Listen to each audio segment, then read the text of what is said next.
pecandu itu bukan lahir langsung jadi pecandu, tidak. Tapi ada prosesnya. Oke.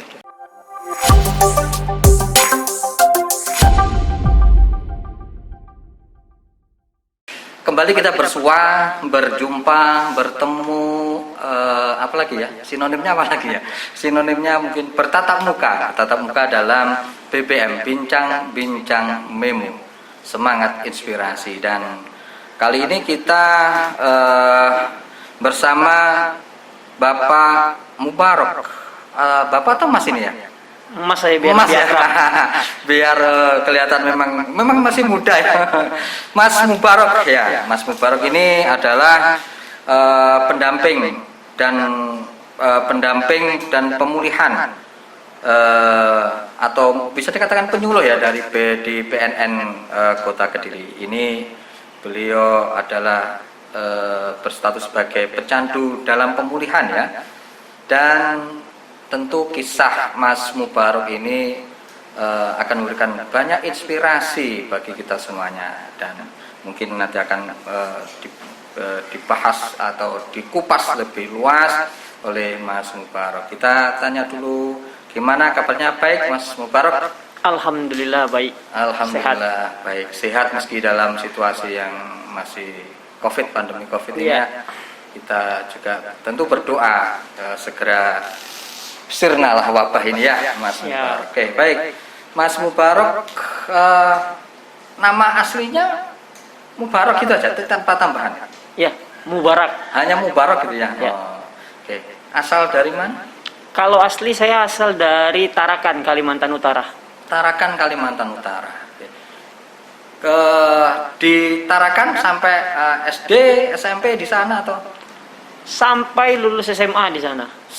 SD sampai lulus SMA di Tarakan. Ya. Tepatnya di mana Mas? Tarakan, Kota Tarakan. Enggak, maksudnya di kelurahan apa, kecamatan apa? Oh, kelurahannya saya di Kelurahan Pemusian. Nah, daerah Ladang. Oh, Wah, gitu ya. Kalau teman-teman di sana sih nyebutnya daerah ya, bukan nama jalan. Oh, gitu, daerah. Nah, lebih akrab di daerah daripada nama jalan. Orang tua juga asli sana? Ya, Orang tua asli sana. ibu asli Kalimantan, bapak asli Sulawesi. Oh, gitu. Asli sana. Ya. Sekarang Mas Mubarok kami harapkan bercerita ya dengan dengan memberikan semangat tentu pada kita semuanya kaitan apa yang Anda alami, mungkin memberikan inspirasi bagi kita. Ini kaitan masalah penggunaan narkotika ya. Anda sebagai pecandu dalam pemulihan tentu banyak hal-hal yang bisa diceritakan ke kami. Pertanyaan awal mungkin bisa diceritakan awal mula kenal itu seperti apa? Awal mula kenal drugs, Iya. kenal narkoba itu akhir kelas SMA kelas 3. SMA kelas 3 akhir. SMA kelas 3 akhir. Ya, Ya. sekitar tahun 2005 awal. Di tahun 2005. Kenal karena ikut bolos sama teman-teman. Kenal ikut bolos. Ya cuman hari itu ya cuman hanya kenal tahu bentuknya saja. Pertama, Lihat saja. Iya. Oh, hanya lihat. tidak langsung menggunakan. Karena Teman apa? Teman sekelas atau teman satu sekolah? teman kumpul ya, karena Oh, teman dulu kumpul. jadi saya itu SMA 2 kali SMA hitungannya. Oh, Jadi baik. sempat sekolah SMA putus, terus sekolah masuk dari kelas 1 lagi kan gitu. Nah, teman saya yang bawa drugs itu, yang punya drugs itu adalah teman sekolah SMA saya yang pertama. Jadi bolos ketemu akhirnya ikut nimbrung di rumahnya dia gitu. Awalnya seperti itu. Ikut cukup tahulah ini namanya apa, ini namanya apa. Kebetulan waktu hari itu yang dikenalkan sama saya itu ada 2 jenis. Bentuk pil sama bentuk kristal atau met atau sabu. Yeah. Ya, bentuk pil itu double L. Double L. Ya. Ya cuman tahu ini apa, double L ini sabu, ya sudah. Hanya seperti itulah kesan pertemuan pertamanya.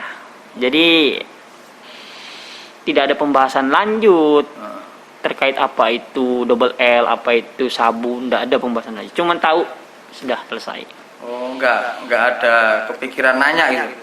Biar Hmm, apa sih bilang gitu ya? enggak. Waktu itu enggak nanya dulu enggak, ya? Oh, enggak. gitu ya. Saya enggak nanya, tapi saya melihat ada teman yang mengkonsumsi.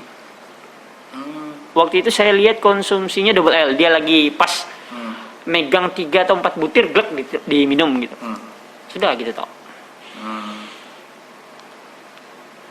Setelah itu di pertemuan bolos selanjutnya, wah, ini di jadwal bolos selanjutnya ya? ya jadwal bolos selanjutnya.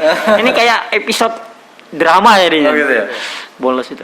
Jadi di bolos selanjutnya baru ada teman yang konsumsi sabu hari itu dengan alat bong lengkap. Dia menggunakan pas di belakang pintu, posisinya di belakang pintu lah. Saya lihat, ngapain itu? Itu lagi orang make sabun. Oh, tak perhatiin, kok unik ya? Gitu. Ini kan sama ngerokok, tapi kok unik? Uniknya harus ada pipetnya, harus ada sedotannya, harus ada botolnya, dan harus dibakar pakai api yang kecil kan? Unik ya? Mau coba enggak? Itu gunanya buat apa? Di situ baru mulai pertanyaan. Baru ada dialog waktu itu ya? Ya, sudah ada dialog. Dan saya berdialog itu sama teman yang menyiapkan barang, bukan yang mengonsumsi. Yang konsumsi ya lagi fokus konsumsi. Gitu. Ya, saya nanya tuh, itu buat apa kok gitu? Pak, itu kalau make itu Pak, matamu terang gitu. Oh gitu. Fokus. Oh gitu. Oh, sudah gitu. Nggak sempat mencoba. Hari itu cuman hanya pengen tahu. Oh itu apa? Biar gimana? apa gitu ya? Ya. Gitu. Waktu itu di mana? Pas waktu ini, waktu sampai dialog ini tadi. Di rumah teman. Di rumahnya teman ya. Beda dengan yang pertama tadi. Sama. Di rumah yang sama. Oh di rumah yang sama. Gitu. Ya. Di rumah. Berapa orang waktu itu? Sampai ada dialog itu? 3, 4? Kurang lebih 4 orang ya kita 4 orang. ya. Gitu. Teman apa nggak berusaha menjelaskan gitu, Mas Mubarak? Nggak berusaha menjelaskan, kemudian agar sampean tertarik gitu? Enggak deh. Enggak. Karakter teman itu bukan teman yang ngajak, tapi kalau mau ikut monggo. Oh Nah, gitu. karakter teman itu seperti itu. Dan kondisi saat itu kita lagi fokus main PS sih. Itu ya. PS sambil main PS ngeliat gitu. Oh, sudah sampai di situ toh. Nggak pernah ikut nyoba nggak. Waktu hari itu di pertemuan pertama cuman lihat, pertemuan kedua sudah bertanya tapi belum sempat mencoba. Nah setelah itu baru saya mulai ikut mencoba. Tapi itu di rumah yang beda dengan teman yang beda. Itu di pertemuan selanjutnya. Ya. Oh. Bolos selanjutnya bolos selanjutnya di dengan orang yang lain, tapi mereka juga make. Oh gitu. Make. Pas mereka keluarin alat saya bilang, mau nyabu ya? Kok tahu? Tahulah. Seolah-olah sudah pernah tahu gitu, seolah-olah sudah pernah pakai gitu kan. Pada dasarnya sih supaya bisa dianggap kali ya, supaya bisa dianggap di perkumpulan. Diakui lah. Nah, diakui lah. Gitu. Nah, giliranmu, aku nggak bisa bakar, disuruh narik. Pertama narik itu salah tekniknya, jadi akhirnya ketiup, barang itu habis, rusak, kena air. Karena salah penggunaan itu. Ya. Salah teknik. Salah teknis penggunaan. Salah teknik. Jadi akhirnya dimarah, katanya sudah pernah pakai kok gini. Akhirnya ngomong, aku pernah kemarin cuma pernah tahu, pernah lihat, tapi pakai baru kali ini. Oh, itu. Oh alah. Ya, karena itu di zaman itu ya tetap harga yang mahal lah hitungannya, walaupun cuma 100-150 ribu ya kemarin itu ya. Akhirnya keluarin duit lah, nih tak gantilah, aku teman ada duit sekian nih. Akhirnya mereka tambahin lagi, beli ambil baru lagi, karena rusak langsung. Karena air kan langsung kecampur. Ya seperti itulah. Tapi tanpa merasakan efek hari itu. Tapi jadi ngirup. Ya jadi ikut. Setelah dibelikan, ya baru. Ya saat itu juga. Ya. Oh gitu ya, langsung ya. Nah di situ sudah make, tapi belum bisa mengutarakan dampak yang saya rasakan itu apa. Sabu ini masuk ke badan, masuk ke saya. Oh ternyata saya bisa gini nih. Belum ada kata-kata ke situ. maksudnya belum ada reaksi setelah Anda Reaksi menghisap pasti ada. itu? Oh, reaksi masih sudah ada ya? Reaksi ada. Oh, apa? Cuman saya belum bisa menyampaikan, belum bisa mengutarakan apa yang saya rasakan. Oh, Cuman belum bisa. menikmati toh. Menikmati. Cuman menikmati toh. Karena posisi di situ habis pakai ya kita cuman canda, main kartu doang. Oh, gitu. Belum ada dipakai khusus untuk dampak drugs, dampak sabu yang kita pakai itu belum diutarakan khusus untuk kegiatan ini, belum.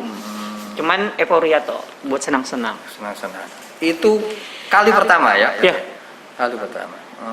Sempat berapa apa sedotan, berapa hirupan atau apa istilahnya? Giliran mungkin. Oh, giliran. Nah, jadi kalau nyabu itu kita duduk bertiga nih, Ya. saya bakar giliran, nanti giliran lagi. Oh, gitu, Nah. giliran gitu. Muter berapa kali? Sempat dapat 3 kali putaran. 3 kali putaran. Nah, habis itu mereka lanjutin, saya sudah enggak. Oh, gitu. Nah. Yang lain main gitu ya, PSA. Kita orang 3. Oh, 3. Nah, orang 3, jadi mereka setelah itu main berdua, saya sudah enggak. Oke. Itu baru pertama ya? Ya. Menghirup itu ya, Ya. pertama itu. Terus enggak terasa? Sampai berapa jam kemudian setelah pergi dari rumah itu? Oh, kalau merasakan efeknya langsung cus gitu, enggak mungkinnya saat itu. Mungkin ketika pulang gitu ya, baru terasa di rumah. Ya, Nah, gitu ya. di rumah baru kerasa. Di rumah itu kerasa, Oh. kok sudah jam sekian aku belum ngantuk-ngantuk gitu. Oh, gitu efeknya. Kok gini ya gitu. Akhirnya orang tua sempat negur juga, ini sudah jam berapa besok, kok enggak bangun pagi. Ya, habis ini selesai nonton film ini tidur. Tapi setelah itu film itu tetap aja enggak bisa tidur. Oh, gitu. Nah, tapi itu kan apa ya? Saya pribadi belum paham kalau itu ternyata dampak dari yang saya pakai itu, sabu yang saya pakai. Belum ada pikiran di situ. Dan setelah itu lama mungkin sekitar selang berapa bulan baru ketemu lagi sama teman-teman. Sejak Sejak ketemu pakai bertiga itu tadi. Iya. Oh. Makanya itu penggunaan pertama saya itu saya tidak pernah merasakan dampaknya apa, happy-nya apa, enggak. Tapi lebih kepada supaya bisa bolos sama-sama lah. Oh, gitu. Supaya bisa, ya sekalian bolos di sini supaya aku bisa ikut nongkrong di sini. Itu toh. Kekompakan lah, kekompakan sama teman-teman. Solidaritas. Ya, solidaritas. Di dunia Oke. yang salah. Terus ketemu lagi berapa bulan setelah itu? Saya tidak bisa pastikan berapa Tapi bulan enggak. karena tidak seberapa ingat. Nah. Tapi yang jelas dalam waktu lama. Dalam waktu lama. Lamanya kategori lama itu sekitar sebulanan lebih lah. Oh, gitu. Lebih ya. itu. Lebih dari 1 bulan. Terus ketemu lagi, bolos lagi. Pas momen bolos lagi. Enggak, tapi kondisi nongkrong. Oh, pas nongkrong. Nongkrong sore, kita nongkrong, ketemu lagi.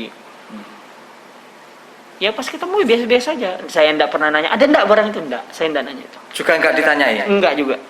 Gimana? Enak enggak? Mau Enggak. lagi dah? Enggak ditanya begitu? Enggak. Oh. Karena tongkrongan sore itu kan tidak semua menggunakan.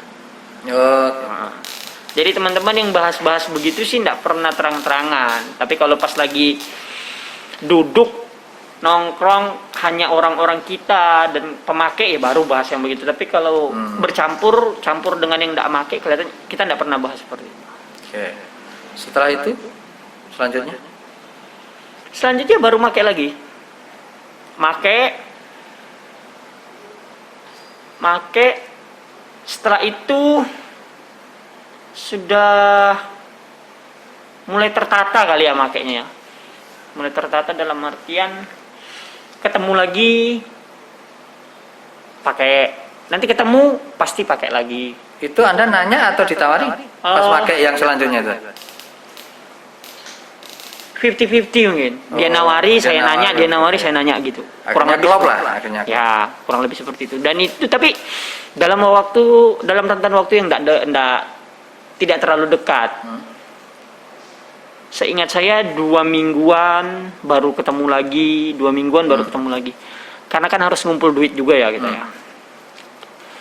Karena kan di situ status belum ada penghasilan. Betul-betul nyisihin duit Nyisihin saku, duit saku. Ya. Untuk sekolah. seperti itu sih, sudah mulai tertata, tapi tidak dalam waktu yang lama. Dalam artian 2 minggu ketemu make, 2 minggu ketemu make, 2 minggu ketemu make, tapi tidak berlangsung sekian lama, ndak. Itu mungkin karena itu sudah kelas 3 akhir. Kelas 3 akhir. Ya, setelah itu saya lulus. Karena dulu sempat ada prestasi, ikut lomba juara 2 sekota Tarakan, akhirnya dapat beasiswa masuk kuliah. Jadi saya masuk kuliah. Oh, betul. Masuk kuliah ganti pertemanan, Ganti teman. ganti teman, ganti lingkungan, akhirnya lupa semua. Jadi pada saat saya ganti lingkungan itu saya sudah tidak pernah mikir drugs, narkoba, saya tidak pernah mikir. Sudah tidak ada keinginan lagi. Bukan nggak ada keinginan, sudah nggak kepikiran. Sudah tidak kepikiran. Ya. Oh, gitu. Karena mungkin sudah nggak ketemu lagi sama teman-teman yang lama itu ya. Ya. Akhirnya bisa. Itu berlangsung kurang lebih 4 sampai 5 1 semester, kurang lebih 6 bulan, 6-7 bulan. Ya. Kurang lebih 6-7 bulan. Setelah itu di semester kedua pertengahan itu saya dapat tugas program, harus buat program tugas kelompok. Ternyata saya satu kelompok sama pengguna drugs, tapi bukan teman yang lama. Oh, bukan teman lama. Kenalan Berarti baru. Sesama mahasiswa. Ya, sama mahasiswa. Ternyata dia make, butuh fokus dalam mengerjakan tugas, ya akhirnya dia make. Dan saya tahu itu sabu. Tapi saya waktu pertama ketemu sama dia langsung make pertama di depan saya tidak langsung ikut. Gitu. Karena masih gengsi kelihatannya. Karena saya pada saat ospek, saya terpilih peserta ospek terbaik di tahun itu. Angkatan 2016 saya peserta ospek terbaik. Jadi dapat penghargaan juga dari panitia ospek. Jadi ketemu yang begitu, mana? Enggak. Tahu enggak? Tahu, sabu tahu. Enggak. Jadi masih jaim lah. Pertama-tama.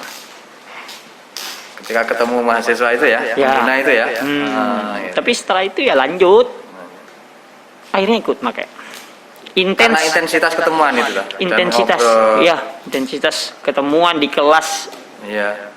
Kita ketemu, bicara, dia juga sedikit-sedikit nyerempet lah bahasa apa. Bunda, ada nih barang. Pas ini masih kuliah nih, masih di kelas, nanti ya dibahas.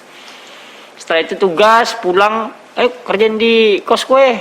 Kos. Dia orang asli Tarakan, tapi punya kos. Jadi, karena kosnya memang dekat dari kampus, tidak terlalu jauh gitu. Katanya sih, rumahnya agak jauh. Kalau hitungan di Tarakan itu, rumah itu agak jauh. Tapi kalau itu rumah ya, dalam jarak rumah antara kampus rumah pribadinya itu jauh memang, rumah orang tuanya. Jadi akhirnya dia pilih kos di dekat kampus. Ya tempatnya istirahat. Kalau malam pulang, bermalam di rumah, tapi kalau pagi sampai sore dia capek istirahat ke kos. Anda sering main ke kosannya? Karena tugas itu akhirnya sering. Karena di kosnya juga ada wifi ya. Jadi akhirnya kita butuhkan itu. Di kampus ada wifi, free wifi, cuman lemot karena semua bawanya mahasiswa yang pakai. Akhirnya kita pilih ke kosnya. Nah di situ akhirnya sering intens, akhirnya ikut coba. Dan akhirnya bablas. Bablas keterusan? Terus. Oh gitu. Itu sempat mengganggu kuliah nggak? Awalnya sih enggak. Awalnya enggak? Enggak. Terus dirasakan ganggunya ketika sudah naik di semester 4 menuju semester 5 sudah mengganggu. Beasiswa prestasi saya sudah tidak bisa capai target IP-nya. IP-nya sudah tidak bisa nggak cair. Karena target IP kan ada. 3,025 minimal. Tapi saya itu 3,05. Saya sudah lobby dosen, ya biasalah, kan ada biasa istilahnya nilai-nilai kasihan gitu. Bu, minta tolong Bu, ini bisa enggak dirubah jadi B? Karena mengurus sudah enggak bisa. Jadi itu sudah mulai kerasa dampaknya di semester 4 menuju semester 5 itu. Dampak ke prestasi akademis Anda itu apakah karena sudah malas belajar karena mengkonsumsi itu ya? Apakah karena malas belajar atau mungkin nggak nyambung gitu ya ketika belajar, seperti apa anunya? Dampaknya Malas turun kuliah. Akhirnya? Malas turun kuliah. Bukan malas belajar, tapi malas turun kuliah. Oh, malas masuk kuliah. Malas masuk kuliah.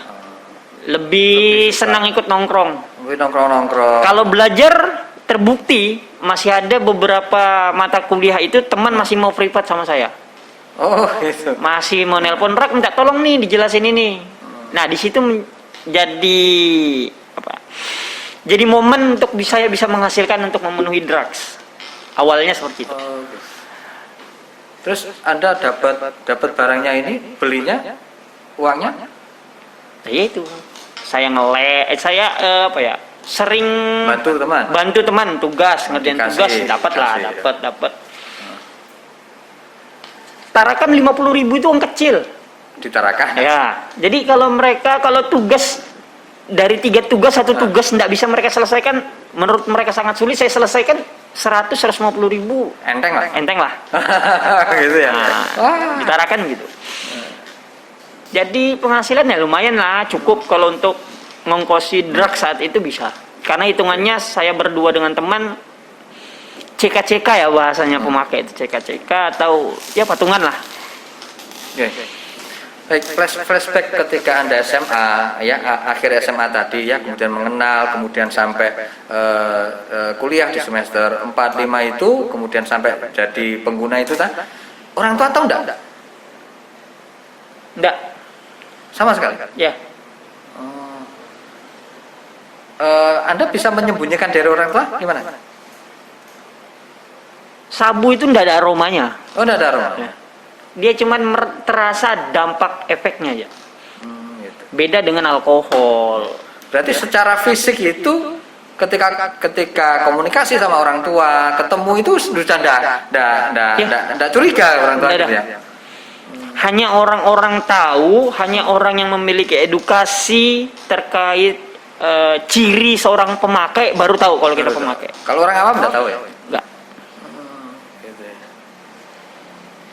Oke, kita lanjutkan.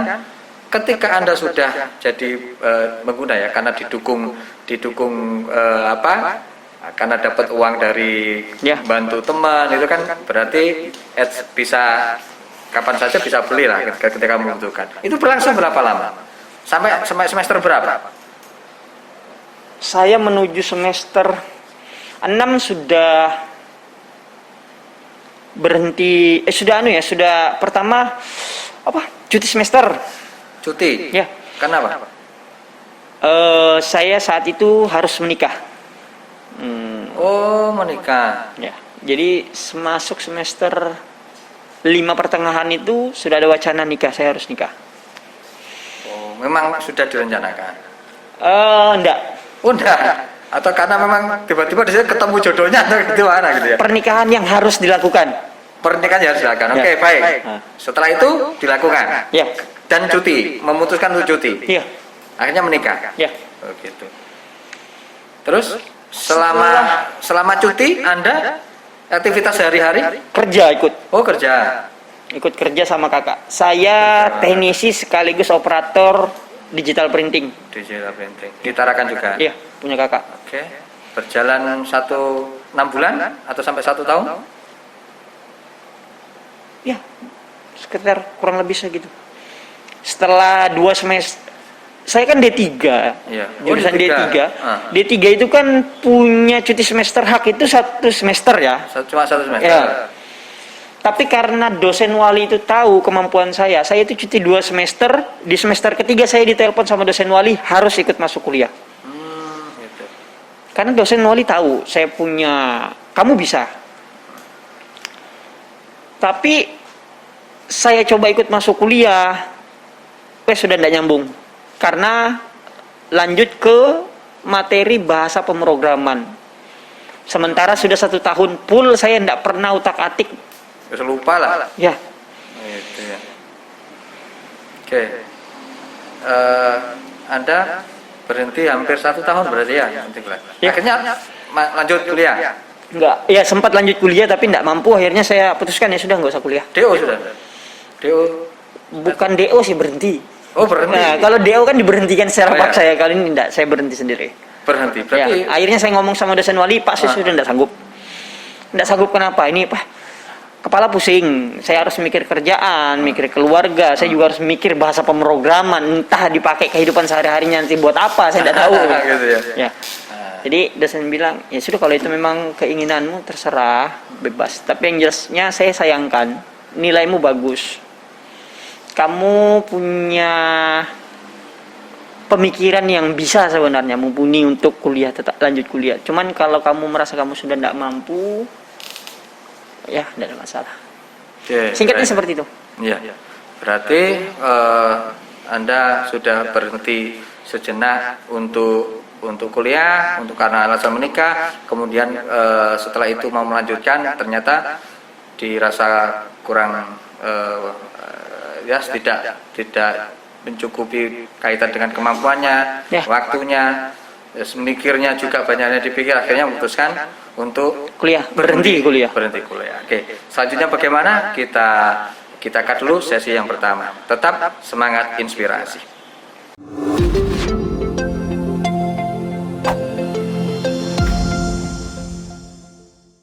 Kembali dalam bincang bareng Memo, semangat inspirasi masih bersama Mas Mubarok ya.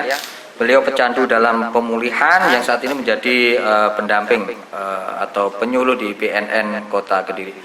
Melanjutkan setelah kuliah berhenti, oke Mas ya. Ketika Anda sudah menjadi seorang kepala rumah tangga ya, Ya, itu berhenti total untuk konsumsinya. sempat Oh sempat. berhenti total di hampir setahunan. Setahun. Ya, berhenti. total. Saya berhenti itu bukan karena ada ilmunya supaya bisa berhenti, tapi berhenti karena ganti pergaulan, kebanyakan fokus mikir pekerjaan, sama mikir tanggung jawab sebagai seorang suami. Gitu. Ya itu, jadi itu yang membuat saya berhenti. Istri tidak tahu ya? Nggak tahu, Nggak sama sekali. nggak. Di awal. Di awal. Maksudnya cerita Anda itu loh, sebelumnya itu ketika SMA sampai Nggak. kuliah itu istri tidak tahu. Itu bukan hal yang perlu dibanggakan di saat itu. Di saat itu. Tapi kalau saat ini kan beda lagi ceritanya. Gitu ya. Oke, sekarang kita pengen tahu Anda ya istilahnya Anda memutuskan untuk berhenti atau katakanlah bertobat gitu ya, untuk tidak berusaha untuk tidak memakai gitu ya. Itu berawal dari apa? Sebelumnya, jadi pada saat nikah itu setahun awal itu saya berhenti make. Itu bukan putus di situ. Setelah itu masalah rumah tangga datang. Jangankan seumuran jagung yang nikah, yang puluhan tahun nikah ya beda pendapat biasa lah. Iya. Cuman karena mental belum cukup. Terus saya tinggal di rumah mertua, pressure-nya kan lebih tinggi tuh. Ya. Masalah demi masalah masih bisa dihadapi, akhirnya mentok, refreshing, cari keluar, ketemu teman lama, akhirnya saya pakai kembali. Karena Dan pakai problem itu ya? iya, dan pakai kembali itu titik awal dari total kehancurannya.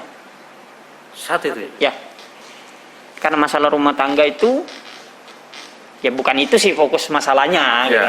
Tapi ya seabrek masalah lah ya, numpuk lah gitu ya. Ya, masalah itu sudah numpuk. Ketemu teman lama, akhirnya kembali menggunakan. Teman lama itu yang kuliah itu, waktu kuliah SMA. Oh, yang SMA. Oh, gitu. Dia baru keluar dari lapas. Dari lapas. Keluar dari lapas, dia dapat nomor HP saya tidak tahu dia dapat dari mana. Dia telepon, aku baru keluar dari lapas. Aku di hotel ini, kok kesini? Aku mau jalan, tidak ada kendaraan. Ya, sebentar aku sana. Ternyata sampai di sana, barang sudah ada, alat sudah ada, tinggal dipakai. Akhirnya pakai. Ya, Oh. ayolah, pakai dulu sedikit. Wah, aku sudah lama tidak pakai. Tidak apa-apa pakai. Barang ada, gratis, banyak, barang enak dengan kondisi saya yang lagi tertekan, penuh pressure baik dari istri maupun baik dari keluarga istri dan juga pekerjaan. Itu faktor yang sangat mencukupi mungkin, jadi langsung set ayo pakai. Nah di situ mulai kembali dan mulai kembali menggunakan, dan itu titik awal kehancurannya di situ. Maksud titik awal kehancuran itu gimana? Itu titik awal akhirnya saya menuju ke fase hidup demi drugs, drugs untuk hidup. Hidup untuk drugs, drugs untuk hidup. Itu sudah fase terakhir seorang pecandu. Tujuannya itulah.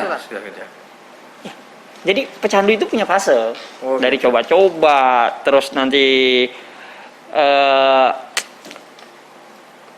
pengguna sesuai dengan kondisional, naik lagi, nanti di tahap terakhir adalah drugs untuk hidup, hidup untuk drugs. Ini sudah tahap terakhir. Ya, ini tahap berlangsung berapa lama?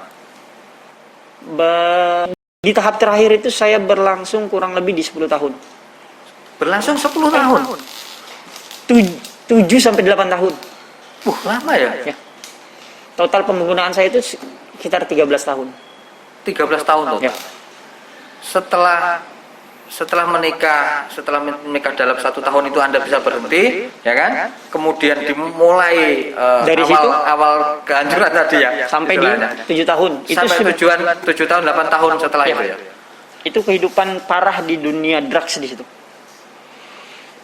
Saya sudah tidak responsif terhadap pekerjaan, responsif terhadap keluarga. Akhirnya saya cerai, akhirnya saya dipecat, kakak saya sudah tidak mampu. Walaupun dulu sempat malahan diberikan tanggung jawab untuk memimpin usaha cabangnya kakak, tapi karena drugs, keluarga Anda hancur. Apa istri tahu akhirnya?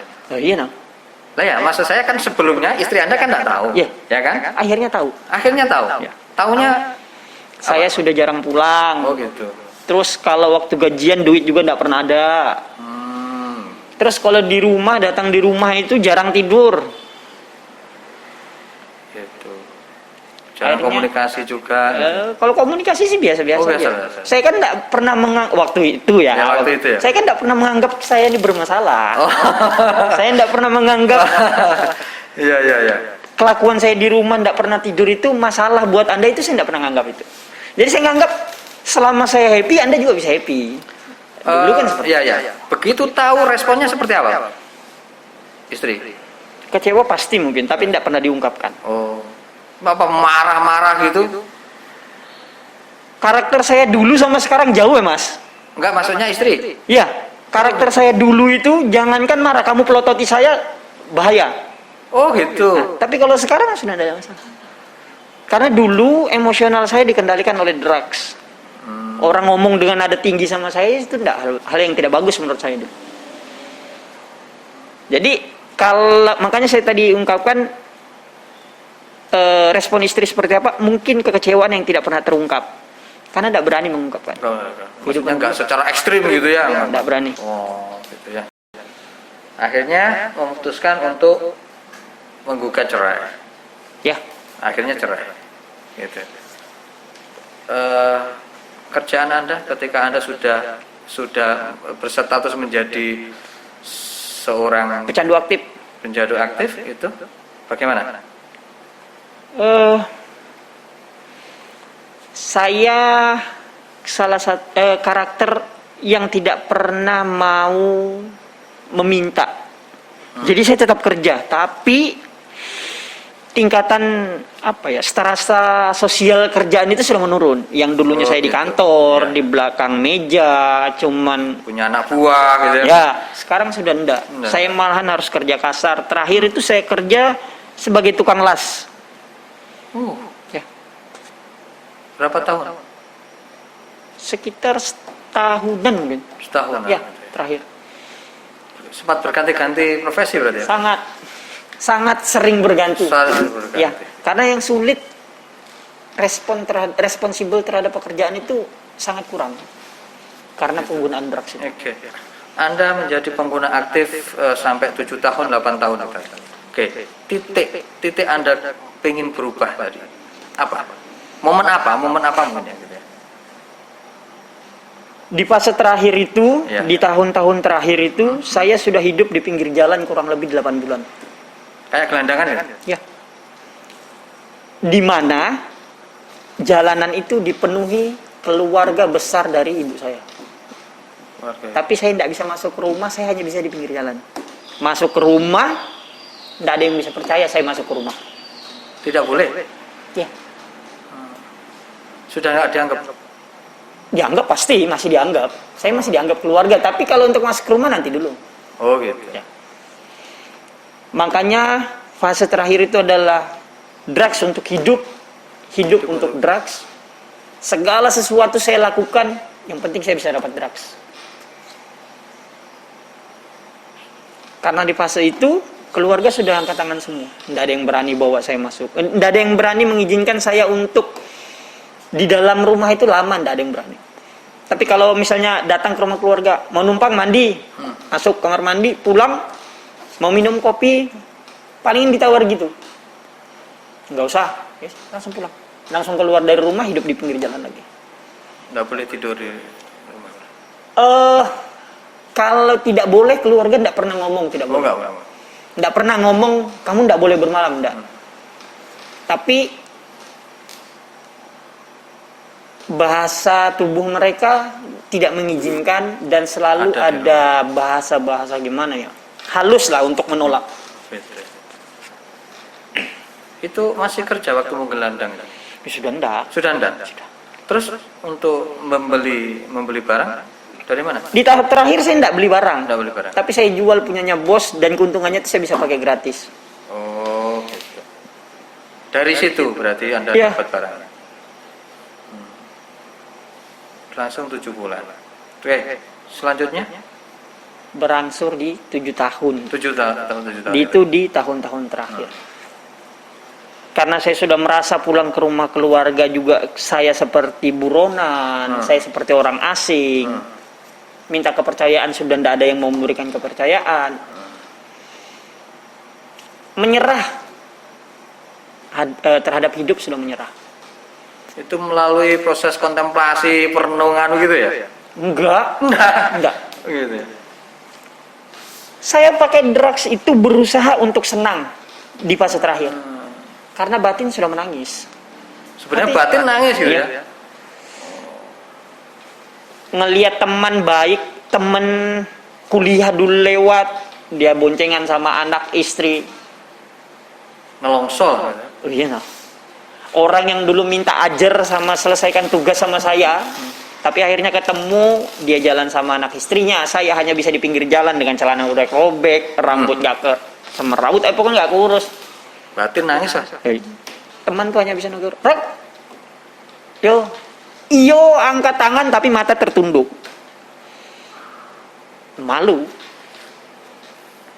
Itu proses itu Anda sempat menyalahkan diri sendiri atau menyalahkan siapa begitu atas kondisi Anda? Sometimes iya. Oh gitu. Tapi dalam waktu masih terpengaruh drugs, nggak ada kata salah dalam diri saya. Saat terpengaruh Berarti drugs. nggak menyesal maksud saya. Nggak ada. Penyesalan itu sempat muncul enggak? Sometimes iya, kalau saya lagi kondisi drop, tidak Oh, ketemu gitu. barang dan saya sendiri melihat keluarga utuh yang lewat, yang ngerasa salah. Sebenarnya merasa gitu ya. Iya. Oke, setelah itu maksud saya keputusan untuk berusaha untuk tidak memakai itu seperti apa? Keputusannya itu berjalan. Keputusan untuk berhenti menggunakan itu sebenarnya tidak pernah muncul ya. Oh, enggak pernah muncul. Serius tidak pernah Oke. muncul. Tetapi saya diberikan peluang oleh orang tua saya, kamu mau rehab apa tidak? Oke, baik Mas Bubarok, begitu orang tua menawari Anda untuk direhab, respon Anda seperti apa? Saya langsung menerima saat itu. Langsung terima? Tapi itu merupakan tawaran yang kedua. Oh, Tawaran gitu. pertama sempat saya acuhkan. Hmm. Nah, jadi tawaran kedua itu karena saya sudah merasa menyerah terhadap kehidupan, akhirnya dapat tawaran itu saya langsung iya kan. Dan Oke. itu tawaran di 2018 itu. 2018. Setelah Anda bilang iya, kemudian teknisnya Anda dibawa kemana atau seperti apa? Saya dibawa ke Lido Bogor. Oleh orang tua? Enggak. Jadi orang tua enggak ikut ngantar karena ongkos lumayan mahal karena. Jadi saya itu cuman bersama adik saya, adik kandung. Itu ngirimnya melalui pemerintah daerah setempat atau? Enggak. Tapi Pribadi? Iya, pribadi. Oh, gitu. Langsung pribadi. Tapi sebelumnya saya sudah konsultasi ke BNN di Tarakan ya. Oh, gitu. Terus tapi tidak didampingi ke Lidonya? Enggak. Ya. Berarti 2018 ke Lido. Iya. Di sana berapa bulan? Saya rehab kurang lebih 8 bulan seingat saya. 8 bulan ya. Iya, kurang lebih. Ketika Anda memutuskan untuk rehab gitu ya, otomatis waktu itu berhenti ya, berhenti total ya. Iya. Ada enggak secara mental atau secara psikis itu pengaruh ketika Anda berhenti? Karena Anda sudah tahap akhir tadi ya, Iya. tahap akhir sebagai pecandu ya, gitu Iya. ya. Kemudian berhenti, memutuskan untuk rehabilitasi, otomatis memaksa diri untuk berhenti. Ada efek ke mental psikis itu? Kalau itu mungkin lebih sering emosi mungkin kemarin. Emosi itu. Tapi kalau untuk jenis sabu itu proses detoksifikasi pemutusan zatnya itu jarang sih terjadi dalam artian seperti ingin melukai diri sendiri. Itu jarang sih, Ya. jarang. Bahkan kemarin saya waktu detox di Lido itu hampir semua residen baru di ruangan detox itu pengguna sabu. Nggak ada yang melakukan hal seperti itu. Cuman ya namanya apa ya, sempat tengkar mulut sama residen ya biasa lah. Oh, terjadi. gitu ya. Wah. Di sana 8 bulan. Ya kurang lebih. Sampai 2019. Enggak, 2018 awal. 2018 Karena saya 2018 awal Januari saya masuk sana. masuk Kemudian rehab. setelah dari Lido, Saya ngikuti semua alurnya. Saya ikuti pasca rehab saya di Jawa Barat, di Cirebon, rumah damping Sariksa. Setelah itu saya ditawarin untuk melanjutkan OJT, on job training. On job training itu kegiatan untuk ini menuju konselor adiksi. Jadi kita dapat pelatihan. latihan untuk jadi konselor. Saya ditawarin, saya mau, dan kemarin itu saya dapatnya di Surabaya, Plato Foundation. Di Plato. Iya, Plato Foundation. Di sana mulai awal 2019. 2018 akhir. 2018 akhir Iya. di sana. Apa yang yang menjadi tugas Anda ketika direkrut oleh Plato itu di sana? Saya on job training. On job training itu bukan direkrut, tapi saya pendidikan. Pendidikan. Ya, jadi saya ya seperti kuliah lagi, les private lagi di Plato. Sebagai konselor. Ya, Konselor sebayanya atau? bukan sebagai konselor, tapi belajar bagaimana menjadi konselor. Oh, belajar menjadi konselor. Iya. Oke. Sempat berapa lama? Kalau harusnya sih saya 3 bulan pendidikan itu. Pendidikan 3 bulan. Setelah jalan bulan ketiga, owner Plato Foundation itu melihat saya ada progres. Saya diberikan kesempatan mau ndak gabung di staff Plato Foundation. Plato. Ya, akhirnya dia bilang ya saya mau. Akhirnya gabung. Gabung. Ya, tapi tetap ikut tes. Oh, gitu. Tes dinilai, oh ya bisa ikut, ternyata gabung. Gabung sampai berapa bulan gabung di Plato? Lumayan lama kemarin. Saya berhenti dari Plato itu 2019 bulan Oktober. Oh, gitu. Ya, Cukup lama. ya. Setelah dari Plato selanjutnya Saya berhenti dari Plato itu kebetulan saya karena mau nikah. Jadi saya proses rehabilitasi itu membawa berkah. Jadi saya OJT, Oh, gitu. nah OJT di Plato, akhirnya saya ketemu. Berkahnya di Plato itu. Ya, Nah, ketemu sama istri saya Istri. yang saat ini. Dan kebetulan Istri. istri saya itu dia paham siapa seorang mantan pecandu, siapa seorang pecandu dalam pemulihan, dan dia harus bagaimana menghadapi pecandu dalam pemulihan. Dia punya ilmunya itu, Baik. dia paham. Makanya pada saat saya ngomong, ya berbicara dari hati ke hati, dia mau, dia oke, akhirnya saya seriuskan hubungan itu.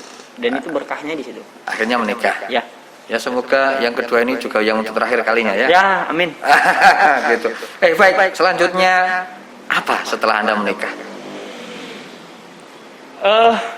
Jadi kalau kita recovering addict atau pecandu dalam pemulihan itu mempunyai keyakinan pada saat kita berhenti dari drugs, kita akan dapat hadiah pemulihan. Hadiah pemulihan itu bukan dari orang, tapi memang dari kekuatan yang lebih tinggi. Kalau bahasa di recovering addict ya, atau kita mungkin Muslim menganggap nyebutnya Allah ya. Ya. Allah itu memberikan kita hadiah. Dan saya merasakan itu. Pertama, saya tidak pernah mengalami kesusahan. Bahagia. Ya, saya tidak pernah mengalami kesusahan pada saat setelah saya keluar dari Lido, menjalani hari-hari itu saya tidak pernah merasa kesusahan. Kalau menghadapi masalah pasti. Nah, kalau tidak mau masalah mati kalau gitu. Iya. Kalau selama itu Pasti ada masalah ya. Tapi setiap masalah yang saya hadapi Bisa terselesaikan. pasti ada orang-orang di samping saya yang membantu Mendukung. memberikan solusi. Dan itu hadiah pemulihan terbesar. Dan setelah itu saya juga diberikan lagi hadiah pemulihan, saya bisa membina hubungan keluarga lagi. Setelah itu salah satu yang ditakutkan pecandu dalam pemulihan itu, dampak dari drugs jangka lama itu adalah tidak bisa punya anak. Karena itu kan mengganggu. Secara kesehatan mengganggu. Hormon. Ya. Tapi alhamdulillah saya masih diberikan hadiah lagi dari Allah, saya masih punya anak sampai baru-baru melahirkan juga istri. Alhamdulillah. Dan setelah itu saya juga lagi dapat hadiah pemulihan. Saya diterima dan diberikan kesempatan oleh BNN Kota Kediri untuk join di BNN Kota Kediri. Alhamdulillah ya, sudah dapat apa? Hadiah barokah berupa anak ya. Ya, Ya, yang itu sempat Anda khawatirkan ya. pasti. Karena ada Ya, saya sadar bahwa penggunaan drugs saya itu akan bermasalah, dan itu kita dapat materinya di Lido. Di Lido Bogor waktu proses rehab itu kita diberikan edukasi tentang terkait kesehatan apa semua ada. Ya. Dan saya belajar di situ dia ragu, ini masih bisa jadi laki-laki tulen apa enggak gitu kan. Tapi istri Anda bisa menerima ya ketika memang ada kekhawatiran itu ya. Itu kekhawatiran yang tidak perlu diucapkan. Saya tidak pernah mengungkapkan itu sama gitu ya. tapi Ya. secara real dalam hati ya saya ragu. Oke, baik. Setelah itu Anda memutuskan bergabung dengan BNN Kota Kediri ya. Ya. Per kapan? Per 2021. Per 2021 ini ya. Oke. Istilahnya Anda selaku apa? Jadi saya Pendamping ya, pendamping pemulih. Kalau secara jabatan Ya. atau fungsi saya adalah petugas pasca rehab. Pasca rehab. Tapi kalau secara apa yang harus saya lakukan, ya garis besarnya ada di pendampingan. Di pendampingan. Ya. Di pendampingan, istilahnya pendampingan juga pecandu yang dalam pemulihan. Iya. Pendampingan gitu ya. Oke. Apa yang Anda lakukan dalam melakukan tugas Anda atau kerjaan Anda ini? Ngomong. Maksudnya apakah ngobrol Ya. kemudian seperti Saya- apa, bisa diceritakan? Saya lebih sering ketemu sama klien itu, saya tidak pernah bertanya lu pakai drugs jenis apa, enggak. Tapi kita lebih banyak share. Saya tidak pernah bertanya siapa BD-nya, dan itu hal yang tidak perlu Nggak saya perlu, lakukan. Tapi saya lebih bertanya, Fokusnya gimana nih? Pernah ndak ngalami perasaan seperti mimpi pakai drugs lagi, atau waktu menjalani hari-hari pernah ndak kepikiran pakai drugs lagi? Itu yang pertanyaan. Terus pada saat dia bermasalah, masalahnya apa? Ayo cerita. gitu. Karena pecandu dalam pemulihan itu tidak butuh hakim yang bisa ngejudge mereka. Tidak butuh tidak butuh pengacara yang bisa membela mereka. Tapi mereka hanya butuh pendengar yang mendengarkan cerita mereka tanpa judge. Iya. Ya. Dan mereka tidak mau dibantah gitu ya. Tidak mau dijustifikasi atau Ya. apa gitu ya. Kalau ngejudge sama bantah mungkin dua hal yang jauh berbeda kali ya. Gitu ya. Kalau ngejudge kan kita ngejudge, lo masih pakai lagi nih. Lo memang ya kepengennya cuma mau pakai. Iya. Tapi kalau membantah dia pernyataannya kita bantah enggak. Nggak. Kita harus meyakini yang disampaikan klien kita itu adalah jujur dan benar. Walaupun nanti bahasanya kurang masuk akal, itu masalah lain. Tapi kita harus meyakini dulu bahwa yang mereka sampaikan itu adalah kejujuran. Karena Anda juga pernah mengalami ya, otomatis komunikasinya lebih masuk gitu ya, lebih mengena gitu ya. Ya. Berarti lebih juga mereka juga balik tanya juga gitu ya. Iya. Dan seringnya seperti itu. Kendalanya Awal pertama datang mereka tidak mau ngomong, setelah saya cerita. open status saya juga mantan pecandu. Saya juga pernah menggunakan. Akhirnya open juga mereka. Ya, hanya butuh waktu beberapa menit mereka langsung enjoy ngomong, ngobrol. Bukan hanya ketemu langsung lewat WA, teleponan, kita juga santai-santai aja. Santai aja. Itu ya. Kendalanya apa? Kalau dalam pendampingan? Kendalanya Nggak ada ya? kalau kendala saat ini ya PPKM. Oh, PPKM. Kayaknya Ya. PPKM. Saya tidak bisa apa ya? Ngobrol lewat telepon sama ngobrol kita langsung itu jauh lebih bagus kita ngomong langsung. Karena ada beberapa hal yang biasa tidak bisa diucapkan secara lisan loh. Sampai sekarang ini berapa kliennya yang sudah? Kalau didampingi? sekarang sih, kalau klien yang saya dampingi saat ini ada 4 menuju 5 orang. 45 orang. Kalau secara faktanya 5 orang, tapi secara legalitasnya baru 4 orang. Baru 4 orang. Iya. Gitu. Oke, apa yang bisa Anda ceritakan ketika mendampingi, ada sesuatu yang istilahnya kejadian-kejadian yang atau respon-respon yang Anda ingat ketika masing-masing orang kan mungkin beda ya. Responnya apa, terus kejadian-kejadian apa, semua itu hal yang unik yang terjadi. Tapi yang jelasnya, semua kejadian itu menambahkan rasa syukur yang ada pada diri saya sendiri. Drugs yang dipakai, jenis drug yang sama kita pakai, dampaknya tidak akan pernah sama. Mas pakai drugs A, saya pakai drugs A, kita pakai duduk bersamaan, kita pakai dengan jumlah yang sama, kita pakai dengan rentan waktu yang sama, dampaknya belum tentu sama. Semua orang punya dampak masing-masing, dampak drugs itu ke orang masing-masing. Semua unik-unik semua. Oke, baik. Sekarang sebagai pecandu dalam pemulihan juga yang saat ini mendampingi sesamanya Mas ya, kepada masyarakat mungkin pesan-pesannya disampaikan seperti apa? Yang perlu disadari, yang perlu teman-teman masyarakat tahu, pecandu itu bukan lahir langsung jadi pecandu, tidak. Tapi ada prosesnya. Penting keluarga harus tahu drugs itu apa, pengguna drugs itu bagaimana, harus seperti apa kita menghadapi seorang pengguna. Kenapa? Karena dengan kita tahu itu semua, proses dari dia mengenal drugs sampai dengan jatuh di fase terakhir hidup untuk drugs untuk hidup, kita bisa cut di tengah. Karena peluang jauh lebih besar pada saat kita cut di tengah jalan sebelum mereka menjadi pecandu aktif, itu bisa pulih. Walaupun tidak pernah ada jaminan satupun orang yang pulih itu tidak akan pernah jatuh lagi. Tidak ada.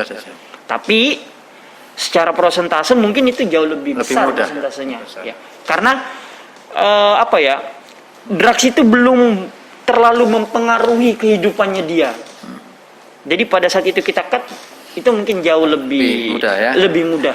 Berarti peran daripada keluarga sangat besar. Sangat penting. Segala sesuatu yang terjadi di pengguna itu awal mulanya dari keluarga malahan lebih banyak. Yang saya tahu dan saya dengar di Lido Bogor waktu teman-teman share tentang kenapa mereka bisa memilih drugs. Baik, berarti keluarga ini memang harus mengawasi pergaulan anaknya, Ya. mengawasi bagaimana pola hidupnya gitu ya. Sering komunikasi gitu ya, biar mengetahui keadaan mungkin anak-anaknya, jangan sampai terjerumus mencoba, apalagi sampai menjadi pecandu. Ya. Oke, baik. Terakhir ada yang disampaikan, Mas Mubarak? Semua anak, semua orang itu unik, punya kelebihan masing-masing. Fokus dengan kelebihan seseorang itu jauh lebih penting daripada kita fokus dengan kesalahan seseorang. Semua punya kesalahan. Karena saat ini lebih banyak orang mengulang teguran karena kesalahan yang sama ketimbang kita memberikan apresiasi atas kelebihan yang mereka buktikan. Yang kedua, buat teman-teman jangan pernah malu mengakses layanan di BNN. Monggo. Kita selalu terbuka buat masyarakat yang mau datang mau menanyakan tentang edukasi Ya. bagaimana sih menilai seseorang itu dia pakai apa enggak atau deteksi dini, monggo silakan. Oke, terbuka ya. Terbuka, silakan datang. BNN terbuka buat masyarakat semua. Ya. Dan apa yang mereka katakan, mereka sampaikan di BNN itu adalah hak privasi BNN dan itu tidak akan pernah kami bocorkan. Dan Siapa dirahasiakan Anda? identitasnya. Iya. Oke. Ya. Kalaupun mungkin malu mau curhat gitu, kemudian misalkan di kantor juga mungkin ke sana juga malu juga, kan tentu bisa private ketemuannya di mana kan gitu ya. Boleh. Mas ya. Ya. Jadi proses pendampingan tentu tidak saklek ya, harus Ya. di kantor gitu ya. Baik, sekali lagi Mas Mubarak, semoga kita terhindar dari segala sesuatu yang berhubungan dengan namanya drugs. Terima kasih kehadirannya di BBM Bincang Bareng Memo. Semangat inspirasi. Saya Hadiin menyampaikan terima kasih. Semoga membawa kebaikan bagi kita semua. Terima kasih Mas Mubarak. Salam semangat inspirasi.